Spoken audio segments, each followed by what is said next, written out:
This is jimmyduraide from BTS Lab. Today I'll be making another live play review of one of our BTS Lab members. This time his name is Zukui, who's going to be playing 200 zone Bovada. So I haven't reviewed Bovada yet, so it's going to be interesting. There's some interesting, I would say, dynamics in zone pools, because there's a lot of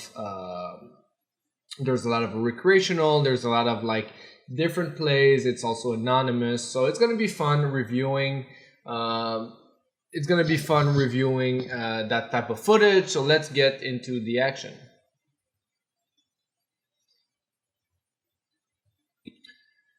King 3 suited, we're gonna be opening if it gets folded to us.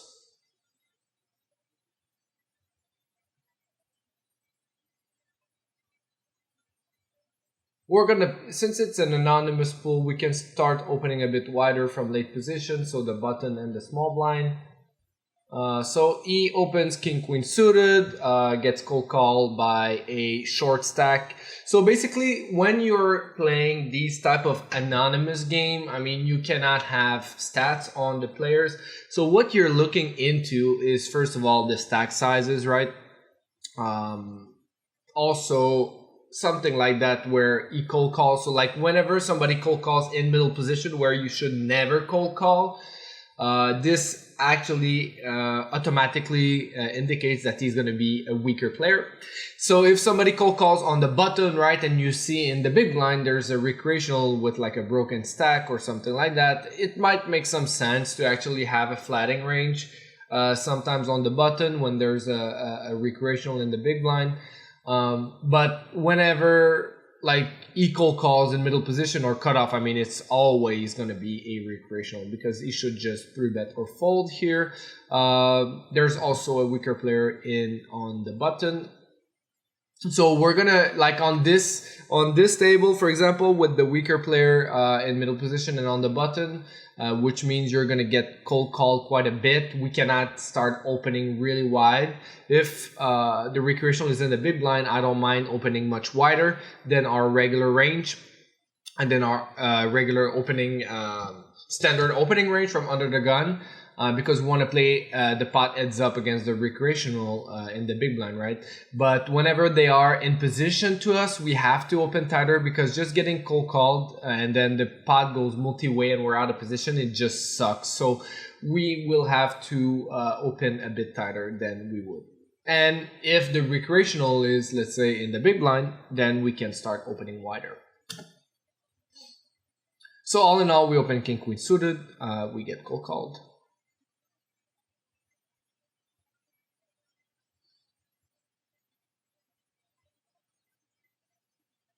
So let's take a look at the hand on table 2, which is the bottom one, and then we can take a look at the hand at the top.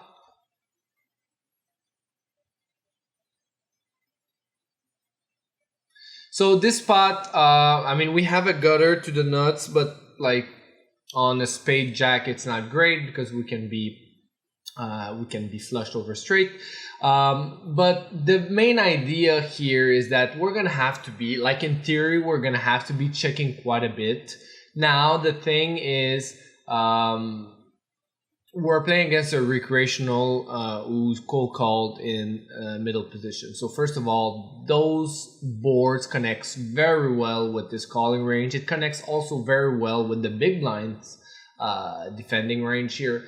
So it's a spot where we have to be a bit passive, but it's not, I don't think it's a spot where we're going to be checking our entire range. And one of the reason is let's say big blind's a regular, right? We don't really know because it's anonymous, but he has like close to a full stack. We're not really going to make money against the regular, right? We're going to be making money against the recreational. So even though like we have, let's say, a betting range here, and in the eyes of the big blind, he's gonna be saying, oh damn, like he bets into 2 players on a very bad board, he must be very strong. It doesn't really matter, because I mean, he's just gonna fold. He's not gonna start just blasting away because your range is very strong for betting big on a bad board against two players when you're out of position, right? So once you see some action from this guy, once you showed up that your hand is very good, we have to be careful. But you're not going to be making money against the big blind. So all in all, what I wanted to say is that I think that we can still have a betting range here because first of all, the recreational will not know that, oh, you bet into two players on a bad board when you're out of position, and that means that your range is going to be much, much stronger on average. They're just not going to think this way. So it's very important for us to start building a pot right now if we have a strong hand here. Now, if we had a bit more, let's say, information on the recreational, now we don't because it's anonymous, then I would probably look into what type of recreational he is to try to build my strategy on the flop. So basically, like, let's say he plays like 30-11, right? Where he's very loose, very passive. I'm probably just going to end up betting myself. So I'm probably just going to end up like if I have a set, if I have two pair, I never have a straight in this position. But let's say I have two, like bottom two pair, 9-7 suited, I'm probably not going to open that. Not always though, not in this lineup particularly. But like we're going to have 10-9 suited. We're going to have all the sets. We're going to have some high equity draw, that type of stuff. So I still want to be betting. Just because, let's say, he's loose passive, he's not gonna be blasting away, you know. So I just prefer taking the matters into my own hands and make sure that the flop doesn't check through. Now, if I have some information about the guy where he's playing, I don't know, like 42-29, and then every time we check to him, like he just pots the flop. I mean, there are definitely those type of guys out there where they just like whenever you check to them, they just bet big and they just bet everything. So those are the type of guys where I would probably end up checking my range there, and then we let him bet, and then the big blind is kind of in a like shitty spot because he's kind of sandwiched between two players. We can still have some strong hands, so like calling is not attractive because we have some hands to actually re-raise and all that type of stuff. So all in all, if I have information, that's how I would proceed. Now that we don't have information because it's anonymous pool, I would just bet myself. Not with this hand, but if I had a strong hand. So just checking ranger, I think, is a mistake. We have to be betting. So even though we will be a bit strong in the eyes of, let's say, this guy's a regular, I mean, it's fine because it's not, we're not going to be making money off him. We're going to be making we're still going to be making some money off him sometimes, but I mean, mostly we're going to be making money off the recreational.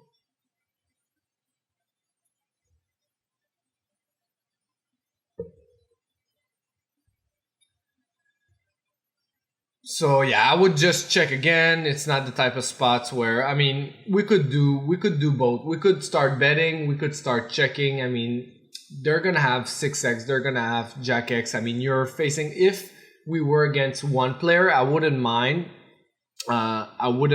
just betting sometimes, but against two players, we're gonna be a bit more passive. I don't expect him to ever be folding a set, even two pair potentially.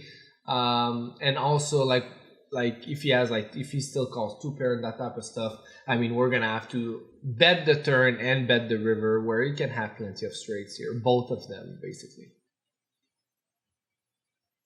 If I were to bet something like half pot is fine.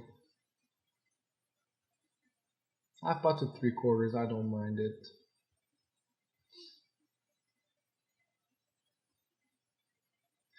On this specific run out, I would end up betting again. I mean, he shouldn't have that many jacks. I mean, it seems that he might have a jack, but like here, like he might be incentivized to be leading some jack X. So all in all, I don't expect him to have that many jack X. Plus, he might raise some jack X. Also, we block queen jack suited, which is nice. So on the end, I would definitely have bet the river there. Because yeah, I mean, we can make him fold a hand like that, so pocket tens, that type of stuff. So I think once we bet the turn, we have to bet that river, because now he's gonna have plenty of 6x to call with, but they now are counterfeited on the river due to the higher straight, right? Or the straight on the board. If yeah, so the straight on the board. So we can discount a lot of jack X in his range that he would have first of all led, and also because like those type of boards, it's not like where people just starts bluffing, right? Like I mean, people just don't do that. Good for hero that he actually bet the turn with. I mean, he shows that he can have some bluffs in spots that a lot of people can't, because I don't think it's a spot that's going to be very, very like it's going to be under bluff, if you want to put it this way. But on this, he's going to have plenty of 6x, and we can discount some jack X because he would have led the flop, led the turn, sorry, and also potentially check raise. So all in all, I think like once we bet the turn and he just calls, we have a mandatory bluff on the river. Plus we have plenty of jack X to be betting, and also we block a hand like queen jack. But queen jack is most likely just going to be check raising the turn there. So let's go back to oops.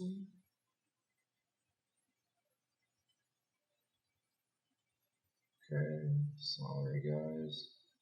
So it's this end. So we open jack 10 off, short stack, broken stack big blind, so it's definitely recreational.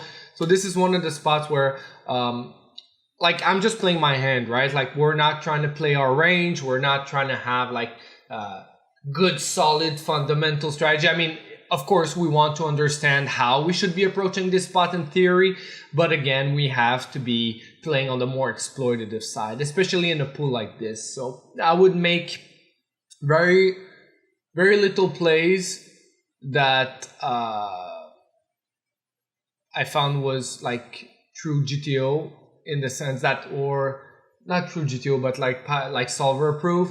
Like the thing is, like I'm just gonna be doing a lot more betting, not trying to like have solid checks back, that type of stuff. So like here, I'm mostly gonna be betting a bigger side because my hand wants protection. I might even, usually I might even overbet some clean turns, right? So let's say a 3. But with this specific hand, I might just bet like 3/4 or 90%, like a hand that just fits this particular, like a sizing that just fits this particular hand.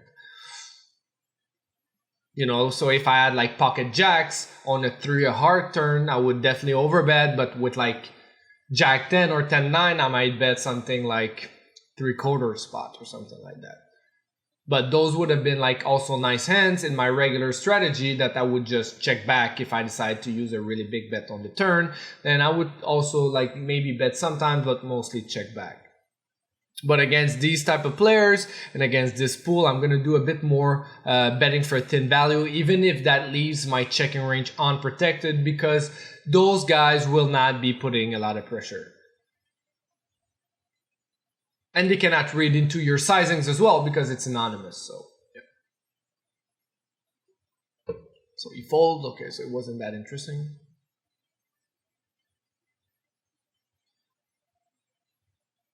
So 4-8 suited, not sure what happened, but if it was folded to us, we could have opened. Ace-8, we're going to be defending. Seems a lot of broken stack in these games.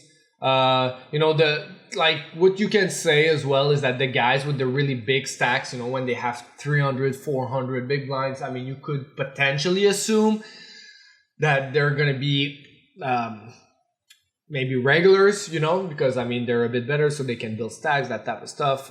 It's a slightly like a tighter recreational or weaker recreational actually does that. I mean, of course, it's not it's not like perfect, but I mean, it's something that you can keep in mind. Ace-8 suited, were almost always going to be defending.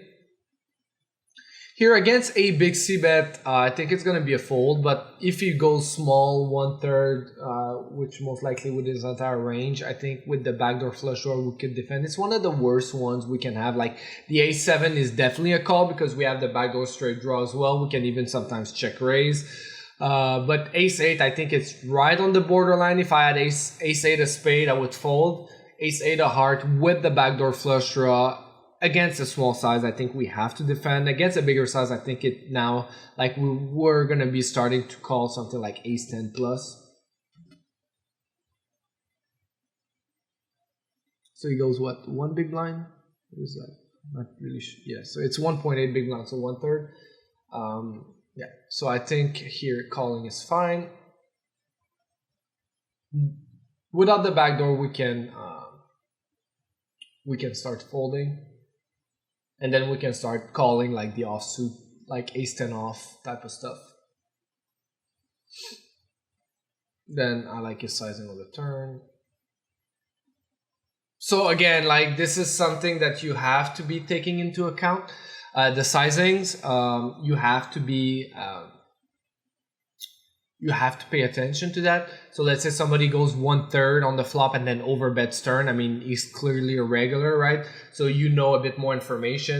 If somebody is like, the board is like ace deuce deuce and he just bombs it on the flop, I mean, it just doesn't make sense as a sizing. So you know that like he's most likely going to be a weaker player or recreational. So pay attention to those sizing tells just because of the fact that they can give you an hint into whether they're a regular or a weaker player. Like when you see overbets on the turn, I mean, it usually means that they're going to be regulars. So a limper, we're going to be ISOing. Yeah, 4 big blinds is fine. Ace king, we face a min 3-bet. I mean, we're going to be 4-betting. I would still size up a bit. Like it's not like I usually go like 2.4, 2.5x, but here I would probably go like 3.5x and go to like 17.5 bigs, something like that. Maybe even like 18 or 18.5.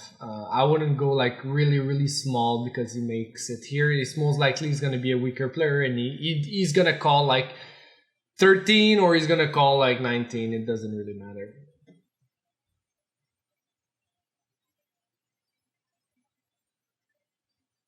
So we went 17.5, 16.5. I think it's fine. I think we can go a bit bigger. So here it's a spot where like it's very interesting. Like in these type of situation where, I mean, we're going to be 4-betting jacks. We're going to be 4-betting 10s. Maybe we call sometimes 10s. But we're always going to be 4-betting queens, kings, aces. Hands like ace-jack suited as well. I mean, we're going to have some decent hands here. Easy also should have hands like 10s.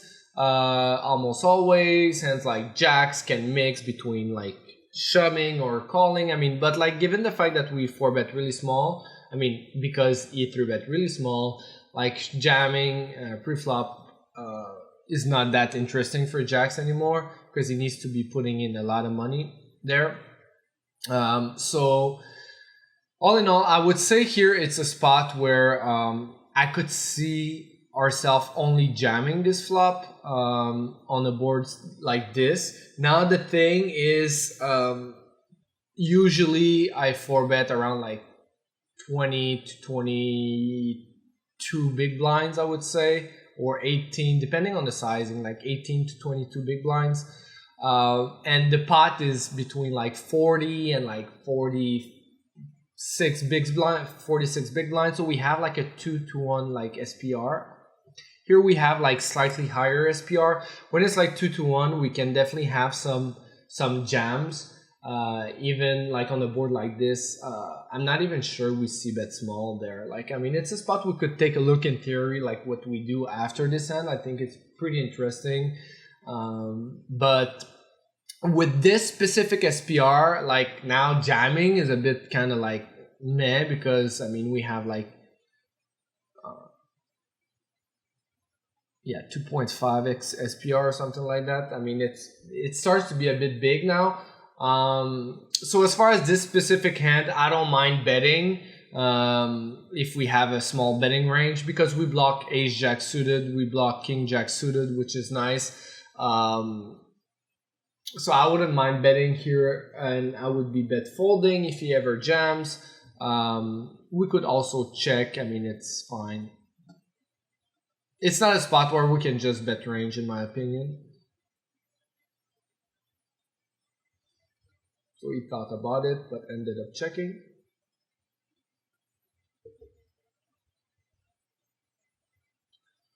On a 3 of diamonds, I mean, we have ace king. We're still ahead of some stuff like ace queen, king queen. Maybe he has a worse ace. I mean, those guys can have plenty of stuff because those games are pretty crazy. Also, he min 3 bets, so I mean, he's basically recreational. I don't think we get him to fold like low, smaller, medium pairs, that type of stuff. Plus, we have some showdown value.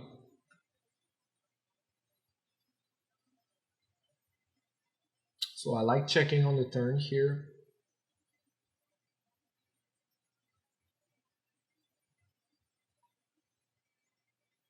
Then he bets small. I mean, if we had a diamond, like I would call here without a diamond. I mean, he's gonna. The thing is that like on 4 diamond runouts, we're not doing good. Yes, we might have some showdown value here. He might be bluffing, but also he might be bluffing the river as well, so which is not great. So I think folding here is fine. Now let's just pause the video. Let me just run a quick sim, and we can take a look over this hand, which I found very interesting. Alright guys, we're back. So I ran a quick sim here again. Like now we're playing Bovada. We faced a min 3 bet. So of course, I mean, we're gonna be facing a recreational. I stuck with some solid solver approved like 4 betting ranges and calling 4 bet, just to have an idea about the strategy in theory of how we should proceed. So as far as out of position 4 betting range, I gave him about a 6% 4 betting range, so mostly like pocket jacks plus, a mix of 10s and 9s, then a mix of suited broadways, offsuit broadways as well, which they get 4 bet quite high frequency in these spots. And then as far as the calling range, I have a mix of pocket aces, lower frequency kings and queens as a trap, mostly middling pocket pairs, suited broadways type of stuff. I think it's like, and also those like 8-7 ones. I mean, we don't always 3 bet, but when we do and we face a regular size 4 bet, those are pretty nice hands to call. If we do 3 bet all the 8-7, all the 7-6, all the 6-5, always, I mean, we cannot call them all versus the 4 bet, so we have to adjust. So yeah, and then as far as some inputs, I gave a small, medium shove, and yeah, just to see what type of flop strategy it's using. So it's you actually see betting more than I thought here, and it's really splitting between the 40% and the jam. So again, like the jam, I mean, it's pretty obvious what hands wants to jam, what hands wants to be betting small. I mean, of course, if you have jacks or 10s, right? I mean, those are always getting bet small. Hands that needs more protection but are more vulnerable will be in the jamming range. So hands like queens, queen jack, king jack, ace jack. So like the one like top pair, strong top pair type of stuff. Over pair that is a bit more vulnerable, like kings without diamonds, I would say.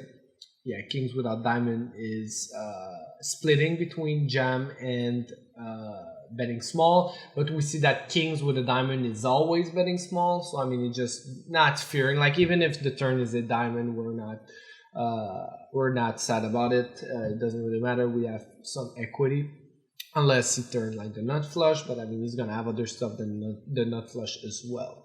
So what was interesting is that I ran the same sim with the same stack to pot ratio that we had in the other ones, and like in game, I felt that shoving was kind of awkward because of the stack to pot ratio. So we see here that we have about a 2, slightly under 2 stack to pot ratio. And we can see that clearly we can jam like a big part of our range. But once we have this one where I gave him the same starting spot and the same effective stacks with everything else the same, you know, I didn't adjust the ranges, but we see that here it's mostly only betting 3/4 spot. It's still betting range, so it's betting more than I thought. It's betting more than I thought here, but again, like it's just not jamming because now it's not that attractive anymore. There's not enough money in the pot to just go after right on the flop. But once you have like somewhat of like 2x SPR or just under it, you can definitely have some jams in some spots like this in 4-bet spots.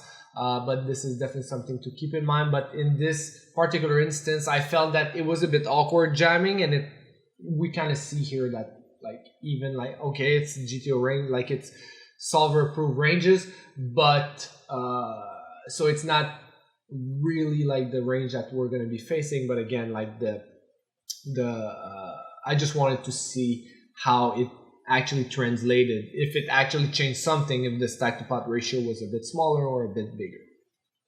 So here we defended and opened with 8-9 off. This is going to be the bottom of our range. Against a half pot, we have a bottom pair. We're not going to be folding.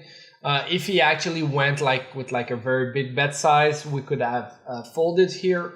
Unless we had like 8-9 off with a club, then we could call. But yeah. So here again, like it's a spot where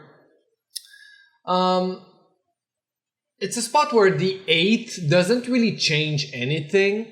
So if he has like ace king, if he has like king jack, king 10, he can definitely go for value here with a bigger size. Also, like if you were out of position, I think it makes sense to use a smaller size because there's going to be like so many rivers that we're not going to like. Let's say we have king 10, right? And we just like 2x spot there.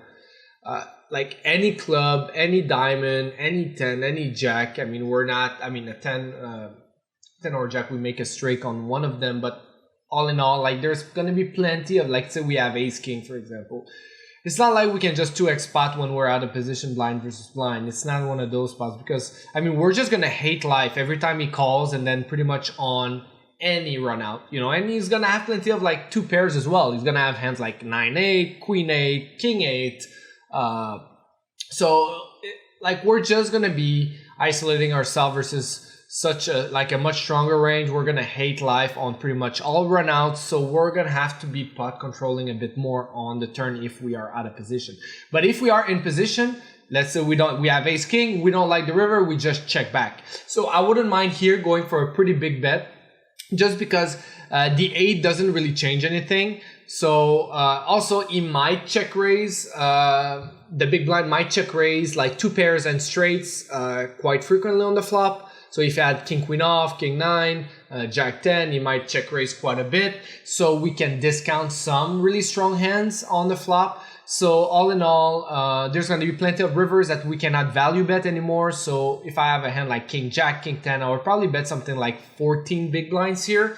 And mostly looking to check back the river. When the turn actually, so let's say the turn is like king queen 8 and then the turn is a 9, it's a bit different because like a bunch of like stuff actually gets there as well, you know, but like it's already there on the flop, the king queen 9 here, so you might check raise jack 10 on the flop as well. Yeah, also might check raise with the open ender as well, but usually what I want to say is that we try to keep a regular turn bet size when a lot of stuff actually gets there on the turn. So villain can improve to a lot of 2 pairs, villain can improve to some straights, or let's say the flush gets there. It's not a spot where we want to be over betting because I mean he's gonna have plenty of flushes as well, and we just keep a regular size here. So I don't think the 8 changes a whole lot if we have a hand like king 10, king jack, ace king, whatever, or like a stronger hand than that. So just going pretty big here I think is fine. Anyway, we're not going to be able to be value betting the river as well. quite often, so just maximizing the value we can get on the turn is totally fine. And then as far as this sizing and our hand, I think our hand is a bit too weak to actually be check raising. Again, like we don't want to be building a huge pot because there's going to be so many, like with this specific hands, any diamond, any club, any 10, any jack, I mean, we're not happy and we might already be dead. So, or close to dead basically. So it's not the type of hand that we want to be building a huge pot, and we're looking to check raise here. So just calling, I think, is totally standard. And yeah, we'll see what he does. So I like the call. And then on the 10 here, I mean, I would just check.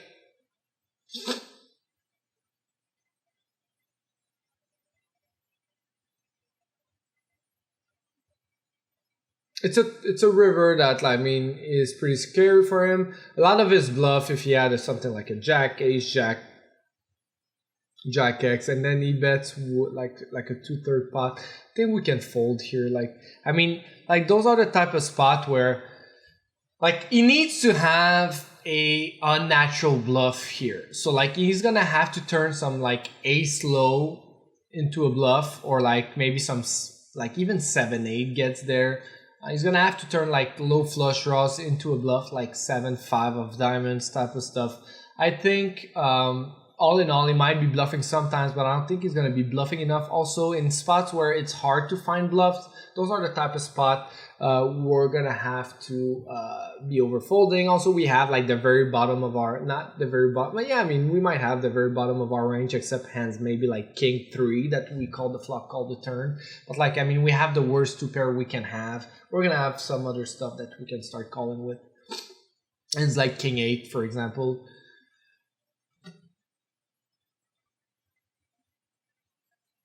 So I like the fold here. Against a min raise, ace-6 off, we're going to be calling. Folding is fine. I mean, he's a recreational as well. It's a really bad hand, but I mean, he's min raising and he has a broken stack. I think we can call there, but it's close.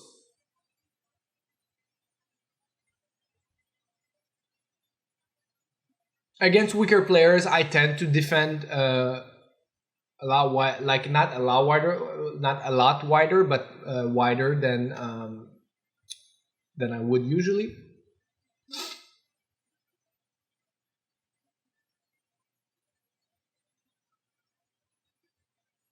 So pocket sixes here, that would be a standard 3-bet.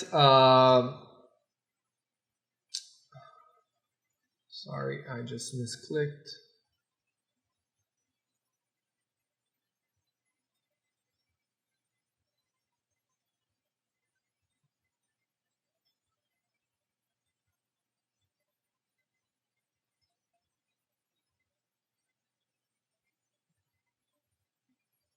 Okay, so it was right here. Sorry about that. So it's right here. So yeah, so pocket sixes here. I mean, it's a hand that we would almost always 3-bet against an open, but now that he's short stack, it's not a hand that really works well. We would prefer hands like ace 10 off, king 10 off. Even hands like queen 10 off is fine. You know, you want to have some blockers as well. You want to have some high cards. So like, I would start ditching first of all some of the ace X suited, like the ace deuce suited that I would 3-bet, or ace 3, just because like those guys will call a bit too much ace X, so then we get dominated, which is not great, especially since they're going to be calling hands like ace 9 offsuit type of stuff. So I start to ditch like the really bad like ace X suited. Also, he's short stacked, so just like having a hand like king 10 off and just flopping top pair is great because we can just get it in.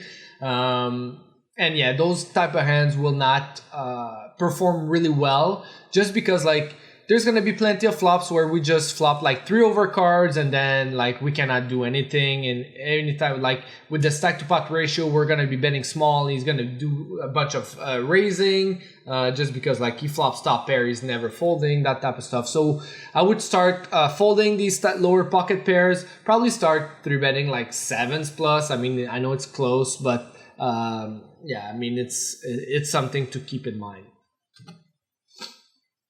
Also, he makes it 3x, so I mean, I would just fold.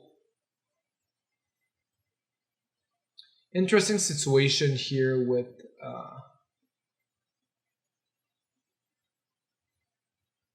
the king queen. He opens 4x under the gun. So yeah, so I mean, this is exactly what happens here. Like he now calls, right? And we have 2 overs to the 6s. We're just hoping to be betting flop and then just picking it up, because if he calls, I mean, we're gonna be done with it. But it just kind of, like, we hope he folds pre-flop, right? But those guys will call too much, so it's just gonna be hard. Like, if he starts being like 60, 70, 80 big blinds, 90 big blinds, I think now we're definitely gonna have to 3-bet. But since he's like 50 bigs, I mean, it's kind of awkward, to be honest.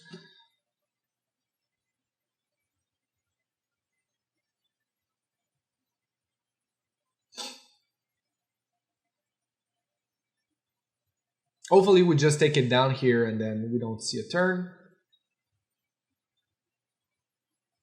That's good. Again, I said I would 3-bet something like 7s plus, so it's really close. But we just have to keep in mind against those short stack, we have to adjust our 3-betting range a bit. So like the really lowest like pocket pairs I would start ditching. So 5s that I would mix, I would start ditching. Then 6s is like the first pocket pair I would always 3-bet. So we could definitely start mixing there. But like 7s, again, like if I'm 3-betting 7s, it might be okay to be 3-betting 6s as well. But I mean, it's, again, like I think it's close. So we just have to think about that. We have to change our 3-betting strategy. 9-8 off, I think it's a fine open. We're going to be opening a bit wider in these anonymous pool.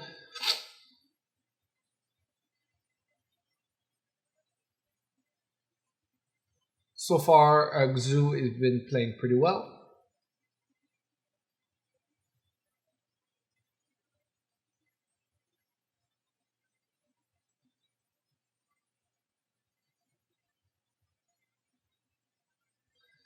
Limp pot, I mean, do 7 off, we're just going to be checking, and then we're going to be folding. 6-5, we're just going to fold.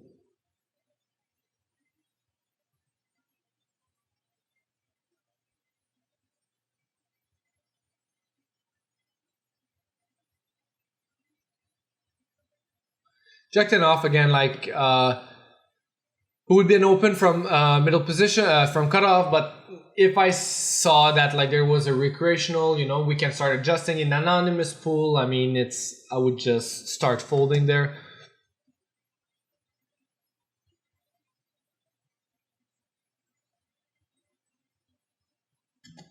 Here I would just 3-bet slightly smaller. I would go something like, usually my standard 3-bet size is from 2 big blinds to 7.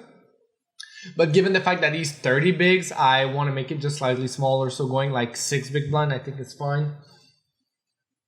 I mean, it's not a huge mistake. It's just something to keep in mind. Because if we get jammed on, I mean, we're putting a bit more money into the pot. Here, I mean, we can just get it in. We have so much equity. We can do whatever.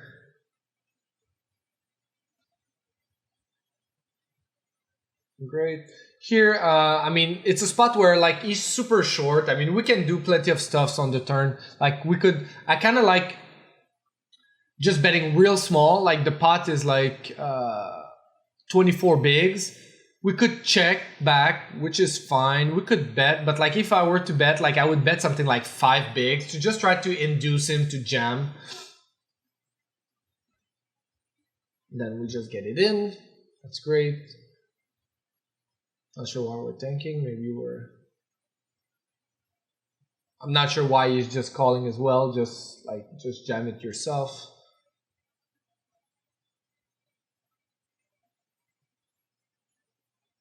I mean, once he puts like 95% of his pot, I don't think he's ever folding like 2.6 bigs.